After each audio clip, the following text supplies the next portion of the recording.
Well, welcome to the grand opening of the UNPESCH version 2. Actually, the truth is I had a computer glitch, and the first one I did was I missed. It's exactly 8 p.m. today. I can't announce this because it takes too long. So I'm just doing it fly by night kind of thing.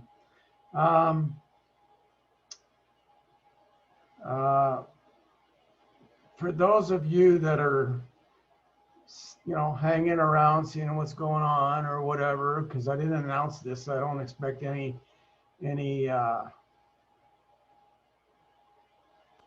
people to be involved in this other than myself. But if there is, that's fine. I got it all set up for that. But in fact, but to make a long story short, welcome to the grand opening. I have some music that I'm going to play for you, and that so I want you to listen to this, and I'm going to only play it once today because I'm kind of going to abbreviate this grand opening today. Okay.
Well, that's the introduction. That's the introduction. Now, I'm just gonna find my speech. It'll take me a moment or two to find it, which I'm looking for.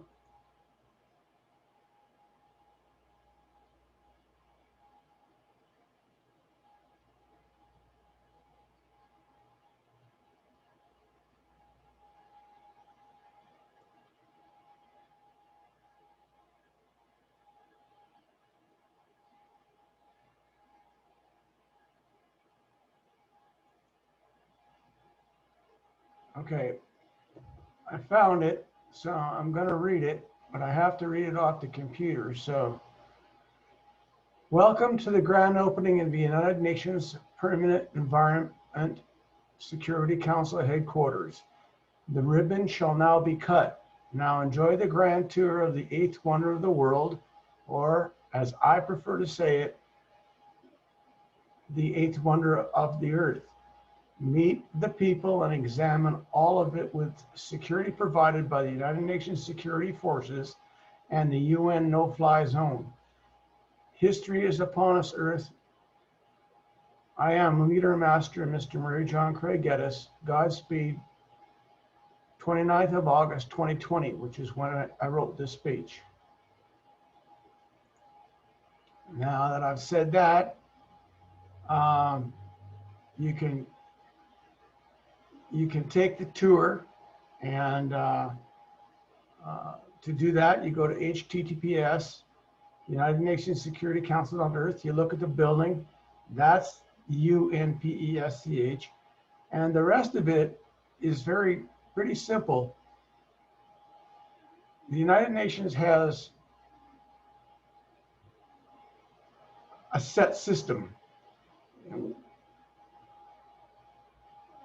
Number 13, which is an unlucky number, is the environment. So this building, give you a little bit of history of the picture. It came from a vote that I did.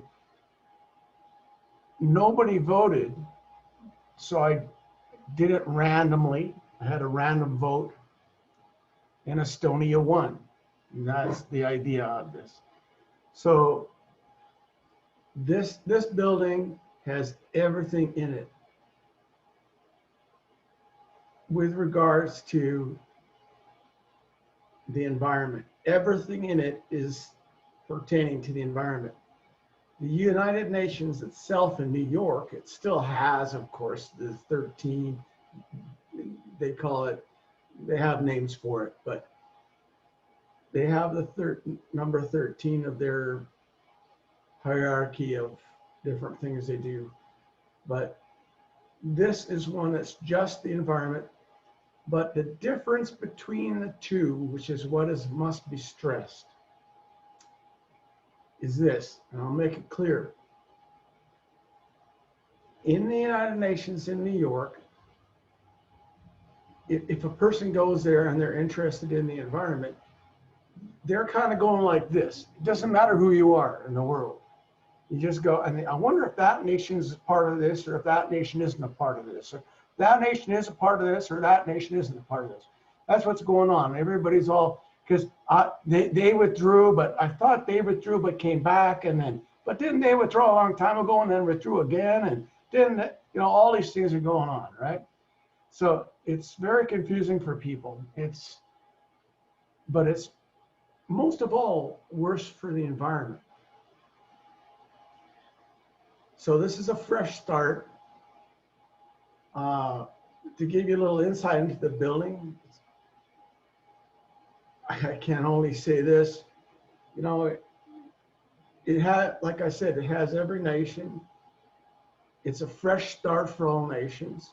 There are no people that withdrew. So it doesn't matter. It's a true United Nations environmental building. So, okay. There are two flags, which I have stated on my website, and they are the United Nations flag and my flag, which is my own for that, what I do. So that's how it works. That's the setup. You can read all about that on the website. But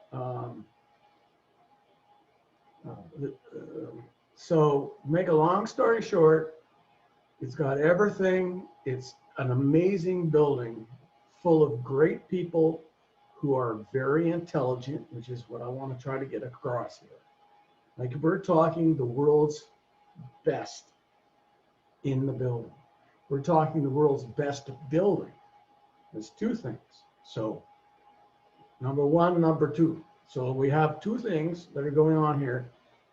It's still, as I said already, I'm repeating myself, the United Nations still has the same thing. It's called an SDG. But anyway, SDG 13. But this is far superior to that, because this is what we need, because in the near future, we have, as you can see on my website, if you look at it, we have, well, after this is over, if I ever get it online, but after this is over, we have Scotland is next.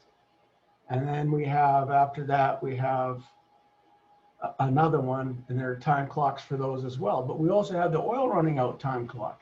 That's definitely an environment one. What happens when all the oil runs out? You can see on my website my plans and all the maps and all the stuff and all the technology. All you can see this, it's just loaded full of stuff. Your head will spin, just like mine did when I did it. But it's true. Every bit of it's real. Every bit of it's honest. It is straight up, and it's just the way we have to do something as quickly as we can. So I thought this is the best way of doing something. So that's that building you see on there, 8th wonder of the world. Now, how many men like myself or anybody other men or women can say in the world it's the 8th wonder of the world? They can't. I am so fortunate to be able to do that. Like, you will look at this later and you'll say, yeah, but actually it's true. It is. How I feel right now is I'm just so fortunate to be able to do this, to say it's the 8th wonder of the world. So that's the long and short of it. I could get into more details, but there's no point to it.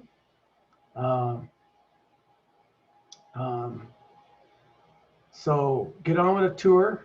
And as I said, I didn't see anybody that, oh, we got a little grand opening symbol up there. But I mean, I didn't see anybody, you know, there's nobody on here, but that's okay. Don't worry about it. It's all good.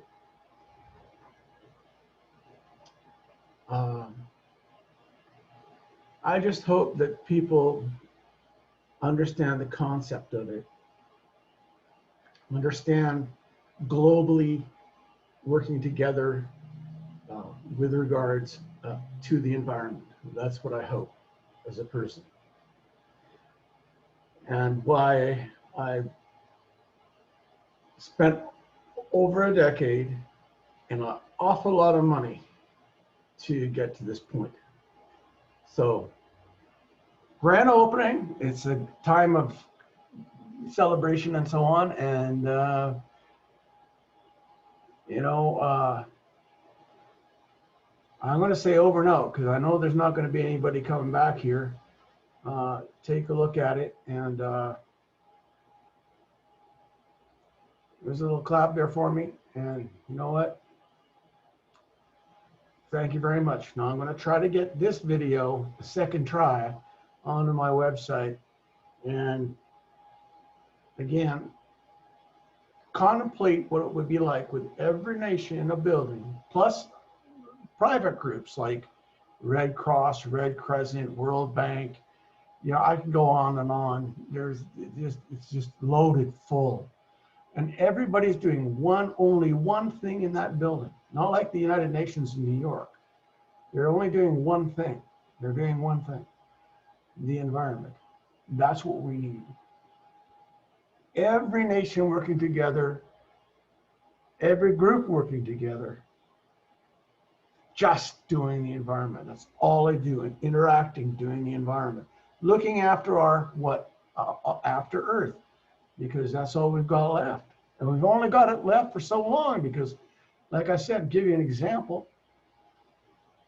One of the clocks, which does not lie, it's not lying, it says that the oil's going to run out. Well, that's one of them.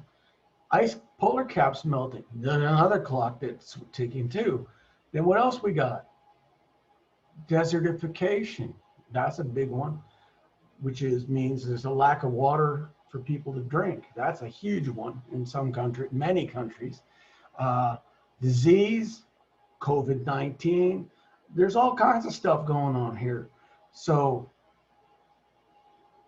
but there's one thing in common, and that is the environment that we live in. They're all environment related. So that's the end of my little speech. Thank you very much. I don't see anybody participating, but it's been fun. How did it take two?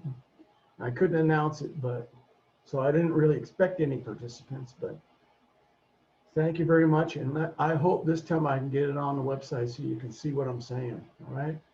Thank you very much. Bye for now, everybody.